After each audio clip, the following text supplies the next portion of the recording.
ബംഗാളിൽ മമതാ ബാനർജി പുലി പിടിച്ച അവസ്ഥയിലാണ്. മമതയെ അടിത്തറ ഇളക്കുന്ന തരത്തിലുള്ള നീക്കങ്ങളാണ് BJP നടത്തിക്കൊണ്ടിരിക്കുന്നത്. SIR-നെതിരെ കടുത്ത നിലപാടെടുക്കുകയും സംസ്ഥാനത്തിന്റെ ഒരു പിന്തുണ നൽകാതെ വിട്ടുനിൽക്കുകയും ചെയ്ത മമതാ സർക്കാർ ഇനി വിവരമറിയാൻ പോവുകയാണ്.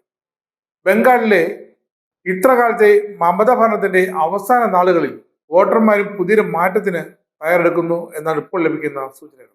ഇതിനിടെയാണ് ബംഗാളിൽ വോട്ടെടുപ്പ് പ്രക്രിയയിൽ നിന്നും മമത സ്ഥിരം നടത്താറുള്ള അട്ടിമറികൾ ഇത്തവണയും ആവർത്തിക്കുന്നെന്ന സൂചനകൾ പുറത്തുവരുന്നത്. ഇതിനൊരു കനത്ത തടയിടാൻ കടുത്ത നടപടി തന്നെ കൈക്കൊണ്ടിരിക്കുകയാണ് കേന്ദ്ര തിരഞ്ഞെടുപ്പ് കമ്മീഷൻ.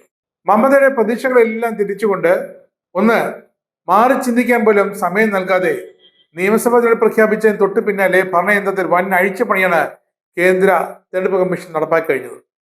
സംസ്ഥാന ചീഫ് സെക്രട്ടറി നന്ദിനി ചക്രവർത്തിയെയും ആഭ്യന്തര സെക്രട്ടറി ജഗദീഷ് പ്രസാദ് മീണയെയും തത്സ്ഥാനത്ത് നിന്നും കമ്മീഷൻ നീക്കം ചെയ്തു കഴിഞ്ഞു. കനത്ത അടിയാണ് ഇത്തവണയും വിജയം നേടാൻ തന്ത്രങ്ങൾ മെനഞ്ഞുകൊണ്ടിരുന്ന മമത കോൺഗ്രസിന് ലഭിച്ചുകൊണ്ടിരിക്കുന്നത്.